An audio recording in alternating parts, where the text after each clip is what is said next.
Selamat siang, hampir siang, masih pagi. Jadi kami ini siswi dari SMA Pasar Franciscus Santri datang ke sini mau melakukan wawancara terkait gereja dan perdamaian, kebenaran, keadilan dan perdamaian. Di sini kami suster jadi narasumber kami. Baik, terima kasih atas kepercayaan. Datang sebelum suster perkenalkan diri. Oke, baik. Secara singkat saya memperkenalkan diri saya Suster Erlin FPM dari Kongregasi Religious of the Virgin Mary yang Pembina.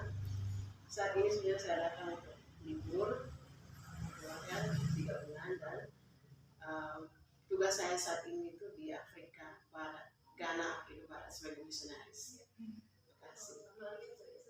Terima kasih. Kita langsung saja. Iya. Jadi bagaimana menurut sejauh ini gereja telah mewujudkan keadilan, kejujuran, kebenaran dan perdamaian menurut ajaran Yesus? Oke, baik. Setahu saya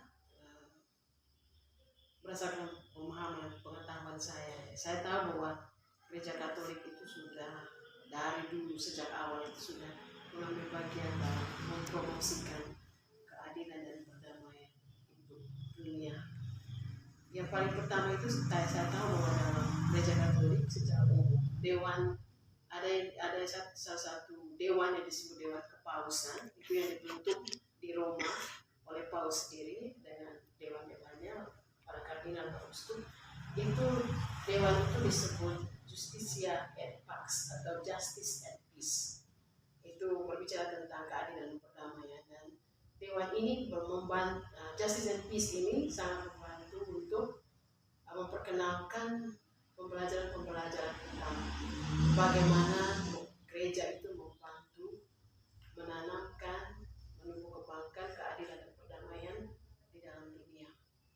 Dan saya pikir para paus dari tahun ke tahun, dari masa ke masa itu selalu mempromosikan, dan nyata dan dunia tahu itu dalam gereja Katolik itu ada. Jadi dengan dewan ini bekerja sama juga, bukan hanya di dalam jajaran gereja Katolik, tapi dewan ini Justitia et Pax ini itu bekerja sama dengan bahkan dari agama-agama lain. Okay? Jadi dia bersifat internasional. Itu ada yang disebut juga ekumene. Kalau bilang ekumene itu kerjasama antara gereja Katolik dengan gereja-gereja lain di seluruh dunia. Dan ekumene itu juga bagian dari artinya mereka menjadi anggota dari Dewan Kepausan yang disebut Justitia et Pax ini.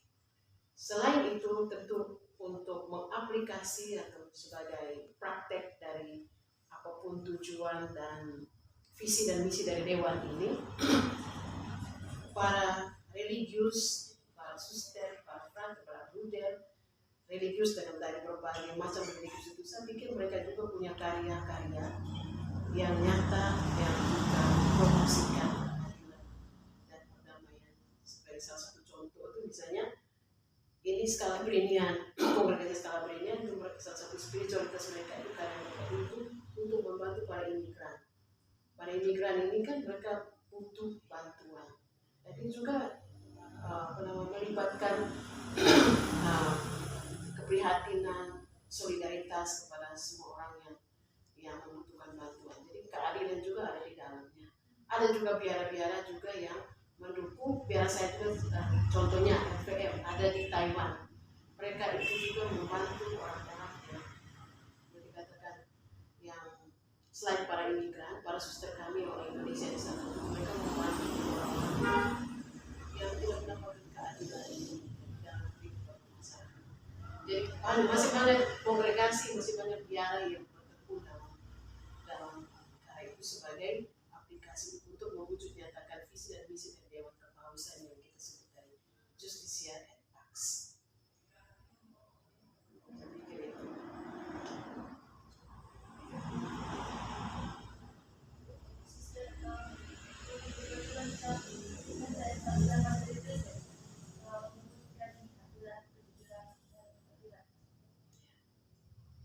Jadi sudah banyak aktivitas, sudah banyak karya yang ada di dalam beberapa, mungkin tidak semua, tapi beberapa kongregasi, beberapa biara membantu mewujud nyatakan visi dan misi dari Dewan Kepala Saudara.